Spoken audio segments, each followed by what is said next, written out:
위대한 리더십은 사람과 세상을 움직이는 힘입니다. 다양한 분야에서 빛나는 리더들의 지혜와 경험을 함께 나누는 시간, 더 인터뷰. 안녕하세요, 홍수민입니다.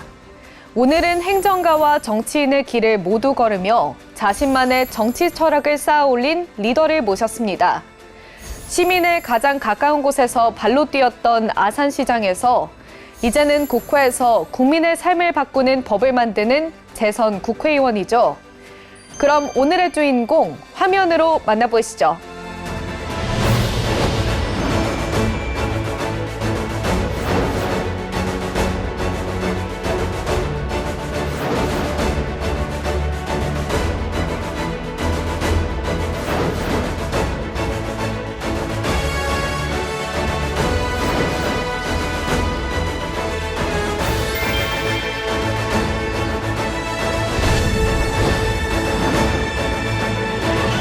네, 의원님 어서 오세요. 네, 안녕하세요. 네, 너무 바쁘신 와중에도 시간 내주셔서 정말 감사합니다. 네. 무슨 말씀으로 불러주셔서 감사합니다. 네. 요즘 너무 바쁜 시간을 보내고 계실 것 같은데 근황이 어떻게 되시나요? 저는 이제 국회 국토교통위원회 상임위 소속인데요. 우리나라의 부동산 정책, 도로교통 정책, 항공정책 이런 것들을 국토부에서 집행을 하는 데 있어서 저희 상임위는 제대로 잘 되고 있는지 점검하고 그리고 새 정부에서 하고자 하는 정책들을 법안으로 뒷받침해주는 역할들을 하고 있습니다. 그래서 국토교통위원회가 굉장히 크고 일이 많은데 저는 이제 여당 소속의 또 간사의원을 맡고 있습니다. 간사는 우리 여당 의원들과 함께 토론하고 대화해 가면서 전체 상임위 의사결정 과정을 조율하는 이런 역할을 하다 보니까 시간이 굉장히 바쁩니다. 그러면서 동시에 제가 지역이 충남 아산인데 금기원래 하면서 지역 주민들과도 열심히 만나고자 노력하고 있습니다. 바쁜 나날들 보내고 계신 것 같습니다. 그리고 여야 간의 대립 속에서 대화가 중요하다라는 말이 많은데요. 의원님 이렇게 직접 만나다 보니까 뭔가 잘 풀고 타협도 잘 하실 것 같은데 어떻게 지내고 계신가요? 세상사 자기 마음대로 할 수 있는 게 어디 있겠습니까? 저는 최대한 소통하고 타협해 가면서 나와 생각이 다른 분들의 생각을 많이 들을 때 저는 더 지혜로운 안이 나오고 우리 국민들을 위한 더 좋은 정책 서비스, 법률 서비스를 할 수 있다라고 생각합니다. 그래서 저는 이제 야당이 국민의힘인데 지금 현재 뭐 여러 가지 지난 윤석열 정부의 불법 비상계엄, 내란의 여파가 아직도 뭐 잠재우진 못하고 있지만 그럼에도 불구하고 정책적으로 이견이 없는 부분에 대해서는 여야 의원들이 함께 법안은 공동 대표 발의하고 그리고 어느 정책에 대해서 지적할 부분이 있으면 또 함께 같이 지적하는 이런 모습을 보이기 위해서 노력하고 있고 실제 그렇게 실천하고 있습니다. 예를 들어서 국토교통위원회 국민의힘 간사와 제가 공동으로 대표 발의하는 정부 정책을 뒷받침해 주기 위해서 만드는 법인데도 불구하고 여야가 공동으로 대표 발의하는 이런 사례들도 만들어내고 있습니다. 정치는 자신의 가치와 지향을 관철시키는 것도 중요하지만 현재 상태에서 나와 의견이 다른 또는 소수의 목소리를 어떻게 현실에 반영할까 고민하는 것, 이것 또한 못지않게 중요하기 때문에 그것을 국회 상임위원회 활동 중에서 실천하고자 노력하고 있습니다. 네, 다른 의견도 경청해야 한다라는 말이 너무 와닿았습니다. 저도 새겨야 할 것 같은데요. 다음으로는 의원님께서 인권 3법을 대표 발의하셨는데 이게 어떤 내용을 담고 있나요? 제가 3가지 법을 발의했는데요. 하나는 장애인을 대상으로 하는 교통약자법, 그러니까 장애인 시설에 대한 여러 가지 설치나 현황들에 대해서 국회에 6개월에 한 번씩 보고하게끔 하는 것. 이것만으로도 여러 가지 시설 확충이나 이런 부분들이 좀 강화되지 않을까라는 기대를 해봤고요. 그리고 또 하나는 우리가 위안부 할머니들을 국가에서 일정 정도 배상 또는 보상을 해줘야 된다라는 소송은 특정 개인에게 이익이 가는 소송이 아니지 않습니까? 이거를 우리가 공익소송이다라고 이런 종류의 소송을 부르고 있는데 공익소송이지만 우리 헌법체계와 국가 시스템 속에서 매번 이길 수는 없어요. 지는 경우가 더 많아요, 오히려. 그런데 민사소송법 체계와 또 국가소송법 체계가 소송에서 지면 패한 쪽에서 소송 비용 전체를 다 부담해야 되는 이러한 부분이 있습니다. 그래서 공익소송을 쉽게 제기하기 어려운 이런 측면들이 있어서 공익소송일 경우에는 소송 비용의 일부 또는 전부를 국가가 부담할 수 있도록 해서 우리 소수와 공익을 보호하기 위한 노력들이 더 확대될 수 있도록 하는 이런 법들입니다. 그래서 요 세 가지 법이라서 저희가 이제 인권 3법이다 이렇게 명명하고 있는데 꼭 국회에서 통과되기를 기대하고 있습니다. 네, 이렇게 의원님께서는 입법 활동을 통해 궁극적으로 이루고자 하는 뜻이 있다면 어떤 건지 궁금합니다. 인권 3법처럼 이런 법은 우리 사회의 소수와 약자, 네. 이분들도 우리 사회의 일원으로서 당당하게 대우받고 구성원으로서 잘 살아나갈 수 있도록 지원해드리는 것. 이것이 저는 정치인이 항상 명심해야 될, 잊지 않고 수행해야 될 과제 중에 하나라고 보고요. 네. 그리고 또 하나는 제가 상임위 속에서 부여받은 역할, 우리나라의 도로, 국토, 교통정책들, 이런 정책들이 우리 국민들의 정서와 우리 국가 재정이 허락하는 범위 내에서 국가 미래의 경쟁력을 확대하는 길로 영향을 미칠 수 있도록 그것을 법안으로 연결시키는 뭐 이런 노력들은 결국은 이 시대에 사는 우리들의 편리함도 도모하지만 동시에 미래 세대를 위한 하나의 디딤돌로서 역할을 되어야 된다라고 보고 그런 가치를 실현하기 위해서 노력하고 있습니다. 네, 정말 시민들의 삶을 위한 법안이지 않을까 싶은데요. 그럼 다음 코너로 넘어가 볼 텐데요. 내 인생 내 컷이라는 코너인데 의원님에게 중요했던 순간들을 사진으로 함께 보는 코너입니다. 네. 그럼 첫 번째 사진부터 보겠습니다. 네. 네, 굉장히 축하받는 사진인 것 같은데 어떤 순간인가요? 늙었죠, 좀. 똑같습니다. 저 때가 우리 나이로 제가 36살 네. 때입니다. 당시 열린우리당 최연수 국회의원으로 당선될 때 36살짜리 청년을 어떻게 뽑아주셨는지 모르겠어요. 네. 저 때는 한 살이라도 더 나이 들어 보이게 하려고 옷도 그렇게 입고 머리 모양도 그렇게 하고 일부러 살도 찌고 엊그제 일 같은데 벌써 그게 20년 전 일이 됐습니다. 제 인생에서 가장 큰 상징적 변화를 가져온 그런 사진이기도 합니다. 네, 스타일링 말씀하셨는데 안경도 쓰셨던 것 같아요. 그렇습니다. 네모난 안경이었던 것 같아요. 그때는 뭐 당연히 안경도 쓰고 네. 근데 지금은 이제 우리 의술이 좋아져서 안경을 벗게 됐습니다. 네. 그렇다면 그 당시의 심정이 아직도 기억에 남을 것 같은데 어떤 마음가짐이었나요? 꿈과 두려움이 교차했죠. 제가 당시에는 지역 감정 정치가 그대로 남아있을 때, 그러니까 호남 정치, 영남 정치, 지금도 그 호남, 영남은 남아있습니다만 충청도는 JP, 김종필이라고 하는 분이 이제 충청도가 헛빠지냐?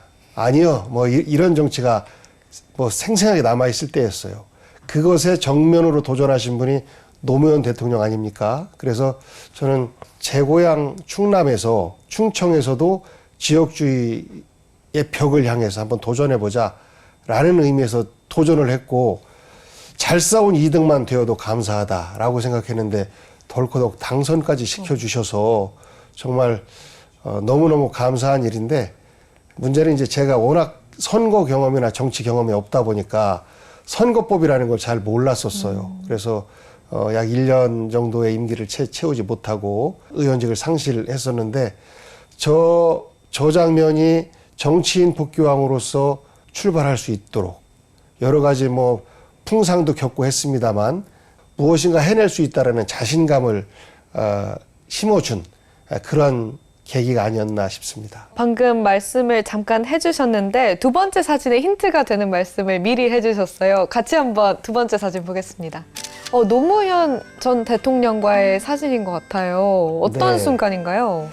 당시 저 사진에 노무현 대통령 머리를 보고 왜 깍두기 머리를 했냐라고 농담도 하고 그랬던 기억들이 좀 나는데 네.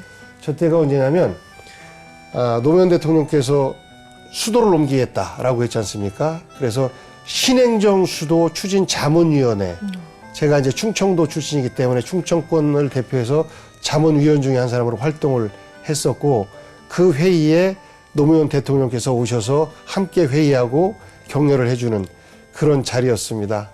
공식적으로 맡은 첫 공직의 명함이 그 신행정 수도 추진 자문위원회 첫 번째 공직과 관련된 명함이었었고, 그것이 이제 지금도 우리가 미완의 과제이기 때문에 요번에 이제 대표 발의도 저희들이 할 건데요. 행정수도 건설 특별법. 이것을 이제 저희들이 곧 발의할 건데, 첫 출발에 제가 있었다라는 그런 자랑스러움과 더불어서 또 노무현 대통령과 저렇게 잠시라도 함께 호흡하고 같은 시대에서 우리 나라의 미래를 걱정할 수 있었던, 고민할 수 있었던 것에 대한 자부심이 저에겐 자랑스러운 추억이기도 합니다. 특별한 임무를 맡으셨는데 이때 경험이 지금의 정치 철학으로 이어졌을 것 같아요. 실제로 영향이 있었나요? 바보 노무현이라고 불렀지 않습니까? 왜 안 되는 짓을 하냐? 서울에서 도전하면 당선되는데 왜 부산 가서 계속 떨어지냐? 이런 비판을 받았음에도 불구하고 굽히지 않고 도전해서 저는 그 부분을 높이 사서 우리 국민들이 대통령까지도 뽑아줬다라고 생각해요.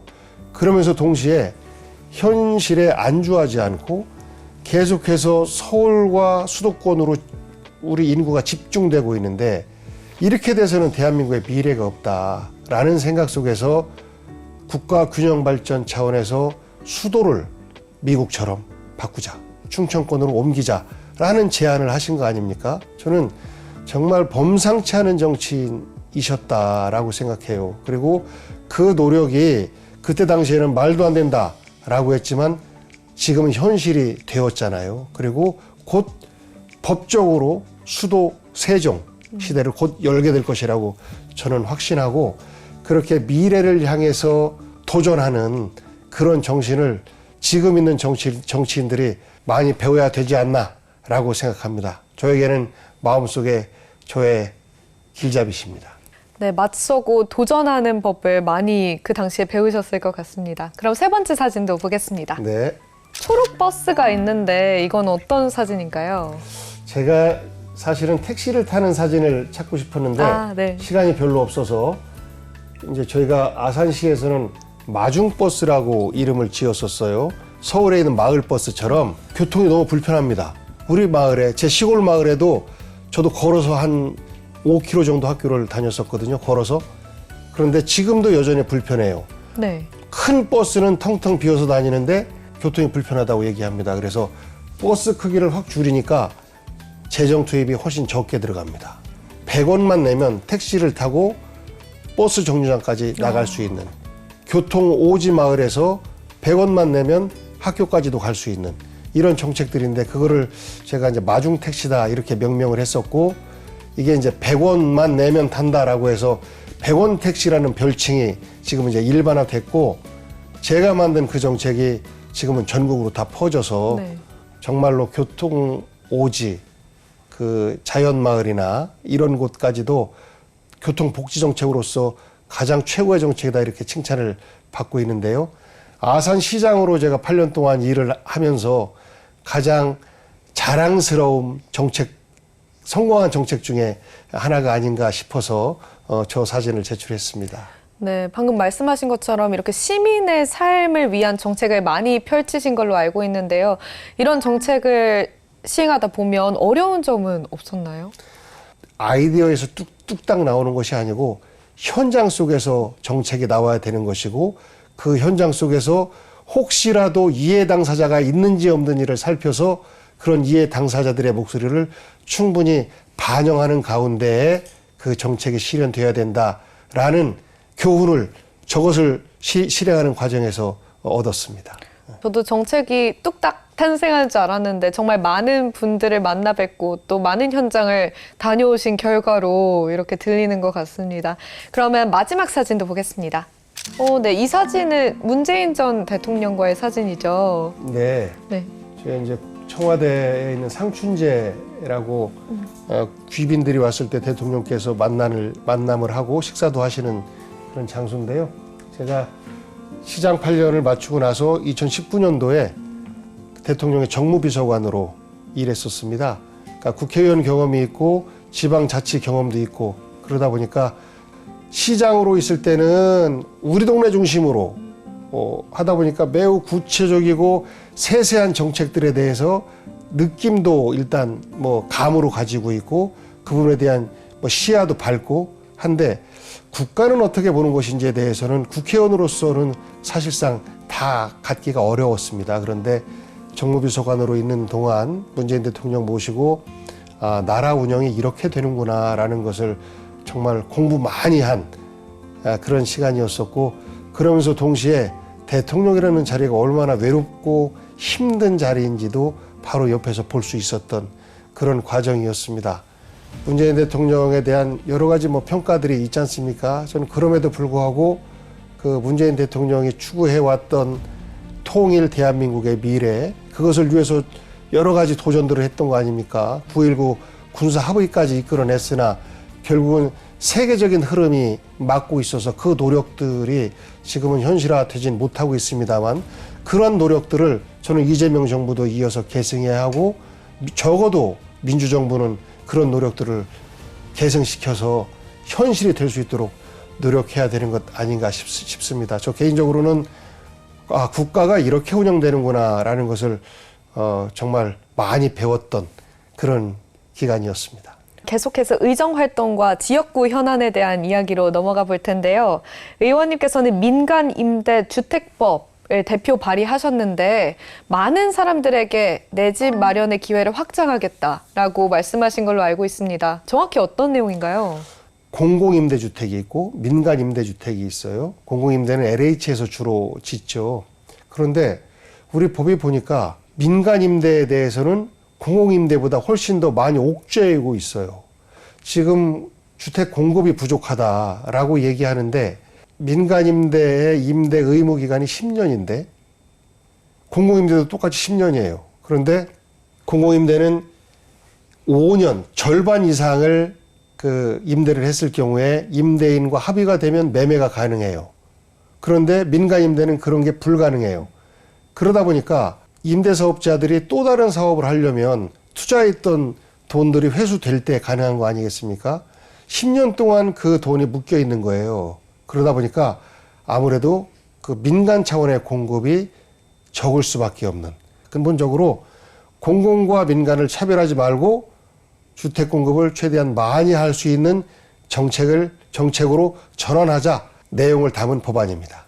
네, 그 다음으로는 사회연대 경제기본법 또 대표 발의하셨는데 의원님께서 생각하시는 사회연대 경제란 무엇인가요? 사회연대 경제 어렵죠? 네. 바로 전까지는 사회적 경제라고 얘기를 했었어요. 그런데 유엔에서 공식적으로 사회연대 경제라고 공식 명칭을 부르고 있어서 이재명 정부 들어서 그러면 우리가 글로벌 스탠다드에 따라서 우리도 사회연대 경제라고 부르자라고 하면서 이제 이 법안이 이번에 제출이 됐는데, 사회적 경제, 사회연대 경제라는 건 그렇습니다. 기업은 투자한 사람들의 이익만을 위해서 존재하지 않습니까? 물론 그 기업 자체가 갖는 여러 가지 그 사회적 영향력과 사회적 역할도 있지만 그 이익의 배분에 있어서는 투자한 사람들 중심인데, 사회연대 경제의 영역은 그렇지 않아요. 우리 사회와 함께 나누자라는 겁니다. 고용도 우리 사회적 배려 대상자들을 의무적으로 30% 이상 고용하자라는 거예요. 반드시 특정인들의 이익을 다 몰아주지 않아도 되는 부분까지도 특정인들에게 몰아주는 이런 부분을 개선을 할 때 우리 사회가 경제가 그저 약육강식으로 돈 많이 버는 사람이 이기는 이런 경제가 아니라 함께 나누는 경제, 사람의 얼굴을 한 경제도 가능하지 않을까라는 차원이고, 그런 사례는 이미 유럽에서 충분히 확인이 되었기 때문에 우리 대한민국 내에서도 이 부분을 확대시켜 나가야 한다라는 생각에서 기본법 발의했고요. 이것은 이재명 정부의 중요한 국정과제 중에 하나로도 현재 선정이 되어 있습니다. 네, 그러면 다음으로는 충남 아산에 대한 이야기로 넘어가 볼 텐데요. 가장 먼저 현안으로 꼽히는 게 GTX-C 노선이 있는데 이건 어떤 내용을 담고 있나요? 수도권 광역전철이지 않습니까? 네. 이 부분이 천안 아산역까지만 연장되는 것으로 정부에서 발표가 났었어요. 근데 그렇게 됐을 경우에는 저희 아산에는 실질적인 긍정적인 영향이 별로 없습니다. 신도시에는 긍정적일지 모르나 아산의 원도심과는 아무런 영향이 없어서 이 노선을 아산의 원도심이 있는 온양온천역까지 연장해야 한다라는 것이 저의 첫 번째 공약이기도 합니다. 그래서 이 부분을 국토부와 계속해서 협의해 가는 중이고 사실상 긍정적으로 현재까지는 진행이 되고 있다라고 말씀드릴 수 있을 것 같고요.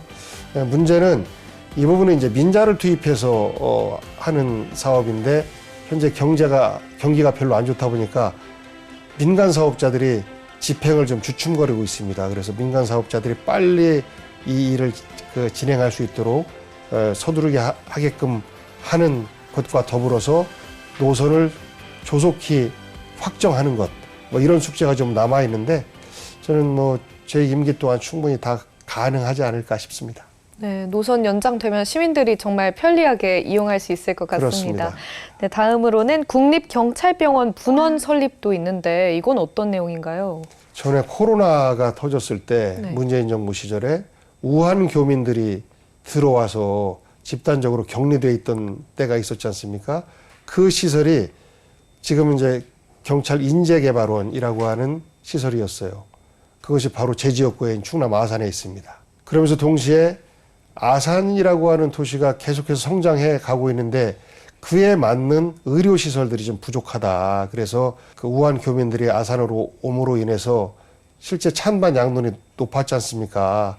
반대하는 목소리도 굉장히 컸는데 그러면 아산에 경찰병원에 분원을 하나 만들어 주십시오라고 아산 시민들이 요청과 건의를 했고 그것을 받아들여서 문재인 정부 때부터 검토에 들어갔던 것이고 전 대통령이 당선될 때 대통령 후보들의 공약이었었고 그게 이제 여러 가지 입지에 대한 공모를 통해서 아산이 다시 선정되고 또 이 사업이 타당한지에 대한 예비 타당성 조사도 거쳐서 타당하다라고 최종 확정이 되어서 내년도부터는 이제 설계가 시작될 것 같습니다. 결국 뭐 시간은 좀 걸리겠습니다만 이 부분은 이미 정책으로 완성이 되어서 출발했다라고 우리 시민들에게 보고드려도 될 것 같습니다. 그럼 다음으로는 저희가 챗 GPT의 의원님에 대해서 여쭤봤어요. 어떤 사람인 것 같냐라고 말하니까 풀뿌리 민주주의의 가치를 국회에 실현하며 국민의 삶을 바꾸는 실천적인 정치인이라고 하더라고요. 좀 수식이 길긴 한데 아유, 너무 감사하네요. 동의하시는지 아유, 궁금합니다. 민망합니다. 그 말이 맞도록 열심히 하겠습니다. 네, 이 단어들 중에 어떤 부분이 가장 가깝다고 느껴지시나요? 아이, 민망하게요. 다 가까운 것 같은데요. 네, 정말 한 단어 한 단어 다 의원님과 열심히 어울리는. 하라는 격려의 말씀으로 듣겠습니다. 많은 분들이 그렇게 생각해서 이 정보를 챗 GPT가 수집한 것 같습니다. 그러면 마지막으로 의원님의 삶을 관통하는 한 문장이나 표현이 있다면 어떤 게 있을까요?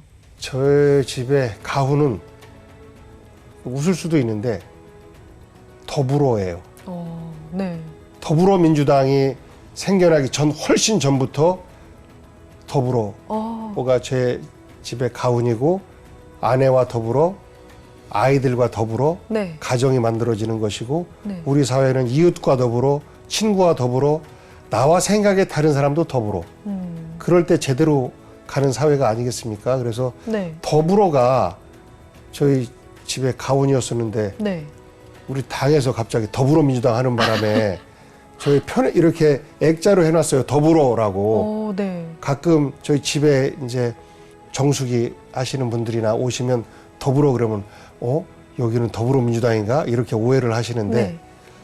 제가 있어서가 아니고 실제 그 더불어라는 말이 너무 아름다운 말이라 그것을 실천하고자 합니다. 네. 그렇기 때문에 아까 그 여야의 어떤 대화 소통을 통한 협치 이런 부분에 대해서도 실제 실천적으로 더 노력하려고 애쓰고 있고요. 네, 끝까지 너무 좋은 말씀 많이 해주셔서 고맙습니다. 오늘 말씀 잘 들었습니다. 네, 감사합니다. 시민 여러분, 추석 명절은 잘 보내셨습니까? 제가 여러분의 대표가 되어서 국회의원으로 활동한 지 벌써 1년이 넘었습니다. 우리 아산 발전을 위해서, 대한민국 발전을 위해서 열심히 노력하겠습니다. 우리 시민 여러분들의 행복을 위해서 우리 국민 여러분들의 미래가 희망찰 수 있도록 열심히 노력하겠습니다. 항상 여러분들의 옆에서 여러분들의 말씀 귀 활짝 열고 들으면서 여러분들의 심부름꾼으로 여러분의 대표로 열심히 하겠습니다. 감사합니다. 집 문제, 먹고 사는 문제, 그리고 더불어 사는 문제까지 오늘 복귀환 의원님과 대화는 결국 민생이라는 두 글자로 귀결되는 듯합니다. 서민의 주거 안정을 위한 사회주택 구상부터 사회적 약자의 목소리를 대변하는 민생 입법 활동까지 의원님께서 제시한 해법들이 팍팍한 현실에 지친 국민에게 희망이 될 수 있길 기대하겠습니다. 앞으로의 의정 활동을 통해 그 결과를 직접 보여주시길 바랍니다. 우리 시대 진정한 리더를 만나 진솔한 이야기를 듣는 더 인터뷰. 저희는 다음 이 시간에 찾아뵙겠습니다.